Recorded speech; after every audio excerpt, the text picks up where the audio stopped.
ശത്രുക്കളെ കിട്ടാൻ ഒരു പ്രയാസവുമില്ല. മിത്രമാകാൻ ഒരുപാട് ഗുണങ്ങൾ വേണം. Hi, hello, good morning. എല്ലാവരും സുഖമായിരിക്കണല്ലോ. ഞാനും സുഖമായിരിക്കുന്നു. എന്തൊക്കെയുണ്ട് വിശേഷം? നമ്മുടെ നാട്ടില് കന്യാകുമാരിയിൽ നല്ല മഴയാണ്.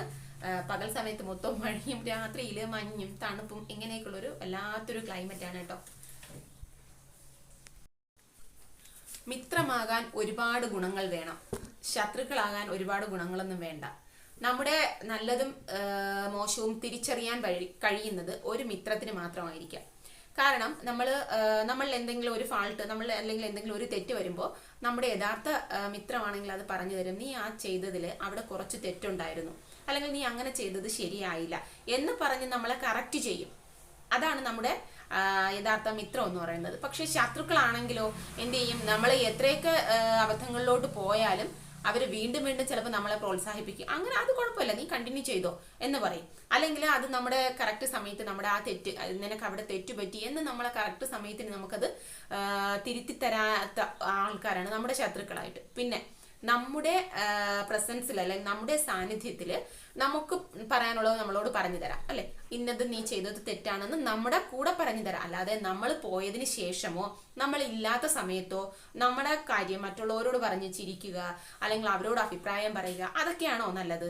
അതൊന്നും ഒരിക്കലും നല്ല ഒരു ഗുണമായിട്ട് നമുക്ക് കണക്കാക്കാൻ പറ്റില്ല. നമ്മുടെ തെറ്റും കുറ്റവും എല്ലാം, ആർക്കും തെറ്റും കുറ്റവും ഒന്നും ഇല്ലാത്തവരാരും ഉണ്ടാവില്ലല്ലേ. അപ്പൊ എന്തൊക്കെ പ്രശ്നങ്ങൾ ഉണ്ടായാലും നമ്മുടെ ഒരു ആത്മാർത്ഥ സുഹൃത്ത് എന്ന് പറഞ്ഞു കഴിഞ്ഞാൽ അത് ആ സമയത്ത് നമുക്ക് ചൂണ്ടിക്കാണിക്കാം, അല്ലെങ്കിൽ പിന്നീട് നമ്മളോട് പറയാമല്ലോ, അത് നീ ചെയ്തത് ശരിയായില്ല കേട്ടോ, അതൊന്നും നീ കറക്റ്റ് ചെയ്ത് പോയാൽ ബെറ്റർ ആയിരിക്കും, അല്ലെങ്കിൽ നിനക്ക് അവിടെ ഒരു തെറ്റ് പറ്റിയിട്ടുണ്ട്, നീ ഇനി അത് ചെയ്യരുത് കേട്ടോ. ഇങ്ങനെയൊക്കെ പറഞ്ഞ് നമ്മളെ മുന്നോട്ട് കൊണ്ടുപോവുക, നമ്മളെ കൂടെ ഉണ്ടാവുക, ഇതൊക്കെയാണ് യഥാർത്ഥ ഒരു ഫ്രണ്ട് എന്ന് പറയുന്നത്, അല്ലെങ്കിൽ ഫ്രണ്ട്ഷിപ്പ് ഗ്യാങ് എന്നൊക്കെ പറയുമ്പോൾ അതൊക്കെയാണ്, അല്ലെ? അങ്ങനെ തന്നെയാണ്. കുത്തുകൊണ്ടുണ്ടായ മുറിവ് പെട്ടെന്നുണങ്ങും, പക്ഷേ കുത്തുവാക്ക് കൊണ്ടുണ്ടായ മുറിവ് പെട്ടെന്നൊന്നും ഉണങ്ങില്ല. അത് നമ്മുടെ മനസ്സിൽ ഇങ്ങനെ കിടന്ന് നീറി കിടക്കും, അല്ലെ? അതങ്ങനെയാണ്. നമുക്ക് ഇപ്പം ഒരു കാര്യം ചെയ്യാൻ പറ്റുന്നുള്ള, ആരെയും വേദനിപ്പിക്കാത്ത രീതിയിൽ നമുക്ക് സംസാരിക്കാം എന്ന് പറഞ്ഞ് മറ്റുള്ളവരുടെ എപ്പോഴും നമ്മളെ സന്തോഷിപ്പിക്കാൻ വേണ്ടിയിട്ട്, അല്ലെങ്കിൽ നമ്മളെ ചിരിപ്പിക്കാൻ വേണ്ടിയിട്ട് കോമഡി പറയണം, അങ്ങനെയല്ല. അതല്ല ഞാൻ ഉദ്ദേശിച്ചത്. മറ്റുള്ളവരുടെ മനസ്സൊന്ന് കാണുക. എൻ്റെ മനസ്സ് എന്നെ വേദനിപ്പിച്ചാൽ എൻ്റെ മനസ്സിന് വേദന വരില്ലേ? ഞാൻ സ്വയം എന്നെ വേദനിപ്പിക്കാൻ നിൽക്കുമോ? ഇല്ല. അപ്പം മറ്റുള്ള ഒരാളിനെ നമ്മൾ വേദനിപ്പിക്കുമ്പോൾ നമ്മൾ അതിന് മുന്നേ ഒന്ന് ചിന്തിക്കുക, എന്നെ പോലെ ഉള്ള ഒരു മനുഷ്യനാണ്, അല്ലെങ്കിൽ ഒരു ആളാണത്. അപ്പം നമ്മൾക്ക് പരിധിയുണ്ട്. കളിയാക്കുന്നതിലും അല്ലെങ്കിൽ അവരെ കുറ്റം പറയുന്നതിലും ഒക്കെ ഒരു പരിധിയുണ്ട്. അതിൽ കഴിഞ്ഞ് മുന്നോട്ട് പോയി കഴിഞ്ഞാൽ അവർക്കും മനസ്സും കാര്യങ്ങളൊക്കെ ഉള്ളല്ലേ, അത് നമ്മൾ വേദനിപ്പിക്കാൻ പാടില്ല. അപ്പം ആ ഒരു ചിന്താഗതി എല്ലാവർക്കും ഉണ്ടാവണം. ഇപ്പം ഞാനായാലും ആർക്കായാലും അങ്ങനെയുള്ളവരെ നമുക്ക് സ്നേഹിക്കാൻ തോന്നുള്ളൂ, അങ്ങനെയുള്ളവരോടെ നമുക്ക് സ്നേഹം ഉണ്ടാവുള്ളൂ. ഏത് സമയവും കടിച്ചു കീറുക, അതായത് ഏത് സമയവും നീ ചെയ്തത് അത് കുറ്റം, നീ ചെയ്തത് തെറ്റാണ് എന്ന് പറഞ്ഞിങ്ങനെ നിൽക്കാതെ നമ്മളെ തെറ്റ് ചൂണ്ടിക്കാണിക്കുക. നീ അത് ചെയ്തത് ശരിയല്ല, അല്ലെങ്കിൽ ആ തെറ്റിനെ തിരുത്തുക, അതിനുള്ളൊരു സൊല്യൂഷൻ പറയുക. അതൊക്കെയാണ് നല്ലത്. എന്നും എല്ലാവരും കൂടെ ഉണ്ടാവും. മറ്റുള്ളവരുടെ കുറ്റം പറയാനുള്ള സമയം എല്ലാവരും കണ്ടെത്തും. അതായത് ആ കുറ്റം പറയാൻ ഭയങ്കര നാവായിരിക്കും, അല്ലെങ്കിൽ അതിനെല്ലാവരും ഒന്നിച്ചു കൂടുകയും അവർ കുറ്റം പറയുകയൊക്കെ ചെയ്യും. പക്ഷേ ആ ആളിന്റെ ഒരു ഗുണം ഉണ്ടായി കഴിഞ്ഞാൽ, അല്ലെങ്കിൽ ആ ആളുടെ ഒരു നല്ല കാര്യം പറയാനായിട്ട് ഇത്രയും പേര് അങ്ങനെ കൂടുവോ? ഇല്ല, കൂടില്ല. അപ്പം നല്ലൊരു കാര്യം പറയാൻ വേണ്ടിയിട്ട് ആരും അല്ലെങ്കിൽ കൂടുന്ന സമയത്ത് ഒരു നല്ല കാര്യത്തെ എടുത്തു പറയില്ല. പക്ഷേ എന്തെങ്കിലും തെറ്റായ കാര്യം ഉണ്ടെങ്കിലോ, അല്ലെങ്കിൽ അവരുടെ മോശമായിട്ടുള്ള കാര്യം ഉണ്ടെങ്കിലോ, അല്ലെങ്കിൽ തെറ്റാണെങ്കിലോ അത് പറഞ്ഞ് ചിരിക്കാനും അതിനെ പരസ്പരം പറഞ്ഞ് ചെറിയ കാര്യത്തിനെ വലുതാക്കാനും ഒരുപാട് പേര് മുന്നിട്ടുണ്ടാവും. ഇതൊക്കെയാണോ യഥാർത്ഥ സൗഹൃദങ്ങൾ എന്ന് പറയുന്നത്? അങ്ങനെയല്ല. അപ്പം താങ്ങായും തണലായും കൂടെ ഉണ്ടാവുക. ആ ഒരു വിശ്വാസം നമുക്ക് ഒരിക്കൽ നഷ്ടപ്പെട്ടു കഴിഞ്ഞാൽ പിന്നെ ഒരുപാട് കാലം കഴിഞ്ഞാലേ നമുക്കത് വീണ്ടെടുക്കാൻ പറ്റുള്ളൂ. അങ്ങനെയാണ് ആ ഫ്രണ്ട്ഷിപ്പ് എന്ന് പറയുന്നത്. വിദ്വേഷം, അസൂയ എന്നിവയിൽ നിന്നും നമ്മൾ പൂർണ്ണമായും മോചിതരാവുക. നമ്മുടെ സംസാരം ഒരുപാട് കുറയ്ക്കുക. അത് നമ്മുടെ ഹൃദയത്തിന് നല്ലതാണ്. തർക്കങ്ങൾ ഒഴിവാക്കുക, അത് ജീവിതത്തിനും നല്ലതാണ്. നല്ല ഒരു മനസ്സിന്റെ ഉടമയ്ക്ക് മാത്രമേ നല്ലൊരു വ്യക്തിയായി മാറാൻ കഴിയുകയുള്ളൂ.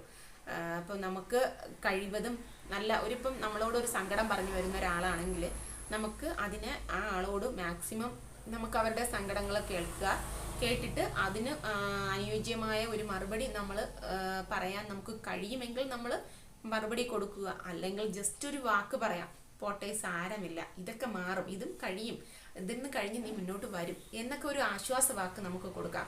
അതൊക്കെ അവരുടെ ജീവിതത്തെ ഒരുപാട് മാറ്റിമറിക്കും. അങ്ങനെയുള്ള ഒരു സംസാരം, അങ്ങനെയുള്ള ആൾക്കാർ, അങ്ങനെയുള്ള ഒരു ഫ്രണ്ട് നമ്മുടെ ജീവിതത്തിലുണ്ടെങ്കിൽ നമുക്ക് ഒരുപാട് മാറ്റങ്ങളുണ്ടാവും. നമ്മുടെ ലൈഫ് തന്നെ ഒരുപാട് മാറിപ്പോവും. അപ്പം കൂടെ കൂട്ടുന്നതും ഫ്രണ്ട്ഷിപ്പും ബന്ധങ്ങളും സൗഹൃദങ്ങളും എന്ത് തന്നെ ആയാലും നമുക്ക് നമ്മളോടൊപ്പം ചേർന്ന് നിർത്തുക. അവരുടെ എല്ലാവരും നമ്മളെ പോലെയാണ്, സഹജീവികളാണ്, മനുഷ്യരാണ്, തെറ്റുകുറ്റങ്ങളുണ്ടാവും, അതിനെയൊക്കെ തിരുത്തി മുന്നോട്ട് കൊണ്ടുപോവുക. ഇതൊക്കെ പറഞ്ഞ് എല്ലാവർക്കും പരസ്പരം ഷെയർ ചെയ്യുക. പിന്നെ ഒരു കാര്യം, നമ്മുടെ വിശ്വാസം, അത് ഏറ്റവും പ്രധാനമാണ് കേട്ടോ. നല്ലൊരു മനസ്സെന്ന് പറയുന്നത് നല്ല വിശ്വാസത്തിൻ്റെയും കൂടെ, വിശ്വാസം ഉള്ള ഒരാളിന് അർഹതപ്പെട്ടതാണ് നല്ലൊരു മനസ്സെന്ന് പറയുന്നത്. കാരണം ഇപ്പം നമുക്ക് എല്ലാം തുറന്നു പറയാൻ കഴിയണം. നമ്മളിപ്പോൾ ഒരാളെ പൂർണ്ണമായിട്ട് വിശ്വസിക്കുന്ന സമയത്ത് അവർ നമ്മളോട് ഒരു ചതിവ് കാണിച്ചാൽ നമുക്കത് പിന്നെ നമുക്ക് അങ്ങോട്ട് അംഗീകരിക്കാൻ തോന്നുമോ? അംഗീകരിക്കാൻ തോന്നില്ല. എന്തിനാണ് അതിൻ്റെ ഇടയിൽ ആ ഒരു ചതിവ് കാണിക്കുക? അതിൻ്റെ ഒന്നും ആവശ്യമില്ല. തുറന്നു പറയുക, എല്ലാവരും തുറന്നു പറയുക, ഒന്നായി മുന്നോട്ട് പോവുക, അത്രയേ ഉള്ളൂ. അതിലല്ലേ ഫ്രണ്ട്ഷിപ്പ് എന്ന് പറയുന്നത്. ഉറങ്ങിക്കിടക്കുന്ന ഒരാളെ നമുക്ക് വിളിച്ചുണർത്താൻ പറ്റും, പക്ഷേ ഉറക്കം നടിച്ചു കിടക്കുന്ന ഒരാളെ നമുക്ക് വിളിച്ചുണർത്താൻ പറ്റുമോ? ഇല്ല. ഉറങ്ങിക്കിടക്കുന്ന ആളിനെ നമ്മൾ 1 or 2 പ്രാവശ്യം വിളിച്ചാൽ പെട്ടെന്ന് ഉണരും, അപ്പം നമുക്ക് മനസ്സിലാവും. പക്ഷേ ഉറക്കം നടിച്ചു കിടക്കുന്ന ഒരാളെ വിളിച്ചുണർത്താൻ ഒരുപാട് പ്രയാസമാണ്. അതുപോലെയാണ് എല്ലാം. നമ്മളെ ആത്മാർത്ഥമായിട്ട് നമ്മുടെ കൂടെ സപ്പോർട്ട് നിൽക്കുന്ന ആൾക്കാരും നമ്മുടെ വിദ്വേഷം പറഞ്ഞ് മാറി നിൽക്കുന്ന ആൾക്കാരും എല്ലാം നമുക്ക് ഒരു ദിവസം നമുക്ക് തിരിച്ചറിയാൻ പറ്റും അല്ലേ? അതിനുള്ള എന്താ പറയുക, അങ്ങനെയൊക്കെ എല്ലാവർക്കും സാധിക്കും. അതാണ് ആ ഒരു ഫ്രണ്ട്ഷിപ്പിന്റെ തീവ്രത എന്ന് പറയുന്നത്, ഒരു ബന്ധത്തിന്റെ തീവ്രത എന്ന് പറയുന്നത്. എല്ലാ സമയവും എല്ലാവരും നമുക്ക് പറ്റിക്കപ്പെടാൻ പറ്റില്ല, എല്ലാവരും നമ്മളും പറ്റിക്കപ്പെടില്ല. എന്നെങ്കിലും ആ ഒരു സത്യം എവിടെയെങ്കിലും അതിൻ്റെ ഒരു തുമ്പ് നമുക്ക് ദൈവം കാണിച്ചു തരും. അപ്പം നമുക്കത് തിരിച്ചറിയാനും പറ്റും. ഇത്രയൊക്കെ ഉള്ളൂ. അപ്പോൾ ചെറിയ ചെറിയ കാര്യങ്ങളാണ് എല്ലാവരുടെയും ലൈഫിൽ ഉണ്ടാകുന്ന. ആ കാര്യങ്ങൾ എല്ലാവരും പരസ്പരം തുറന്നു പറയുക.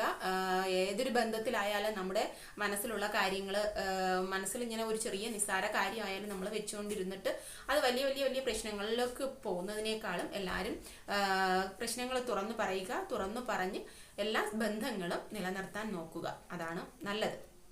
നമ്മളെ ഇന്നിരുന്ന് നാളെ കാണാത്ത മനുഷ്യരായിരിക്കാം ഒരുപക്ഷെ. ഇന്ന് മനുഷ്യരെ നാളെ കണ്ടെന്ന് വരില്ലല്ലോ. അങ്ങനെയൊക്കെയുള്ള നമ്മുടെ ഇടയിൽ എന്തിനാണ് ഈ വിദ്വേഷവും പകയും ഒക്കെ ഉണ്ടാകുന്നത്? അപ്പം എല്ലാം പുറത്ത് മുന്നോട്ട് പോവുക, നല്ല രീതിയിലുള്ള ബന്ധങ്ങൾ നിലനിർത്തിക്കൊണ്ടു പോവുക. മോശമായ നാവ് അതിൻ്റെ ഇരയേക്കാൾ അതിൻ്റെ ഉടമയ്ക്കാണ് കൂടുതൽ ദോഷമുണ്ടാക്കുക. നമ്മുടെ വായിൽ നിന്നും വരുന്ന ഓരോ വാക്ക് നമ്മൾ സൂക്ഷിച്ച് ഉപയോഗിക്കുക. മറ്റുള്ളവർക്ക് മാക്സിമം നമ്മളതൊരു വിഷമം ഉണ്ടാക്കുന്ന രീതിയിൽ സംസാരിക്കാതിരിക്കുക. നമുക്ക് ഈ ജന്മം അല്ലെങ്കിൽ ഈ ഒരു ജീവിതത്തിൽ നമുക്കിതൊക്കെയല്ലേ സാധിക്കുകയുള്ളൂ. അല്ലാതെ നമുക്ക് ഒരുപാടൊന്നും ആർക്കൊന്നും കൊടുത്തു നിറയ്ക്കാനോ അല്ലെങ്കിൽ സന്തോഷിപ്പിക്കാനോ ഒന്നും പറ്റില്ല. നല്ല രീതി നമ്മുടെ വായിൽ നിന്ന് വരുന്ന ഒരു നല്ലൊരു വാക്ക്, അത്രയേ ഉള്ളൂ. എല്ലാവർക്കും സന്തോഷമായി മുന്നോട്ട് പോവുക. കൂടെയുള്ളവരെല്ലാം ചേർത്ത് മുന്നോട്ട് കൊണ്ടുപോകാൻ ശ്രമിക്കുക. ഇത്രയേ ഉള്ളൂ ഇന്നത്തെ എൻ്റെ വീഡിയോയും വിശേഷങ്ങളും. പുതിയ വിശേഷങ്ങളും പുതിയ വീഡിയോയുമായി വീണ്ടും വരും. അതുവരെ നിങ്ങളുടെ സ്വന്തം കാർത്തു. ബൈ.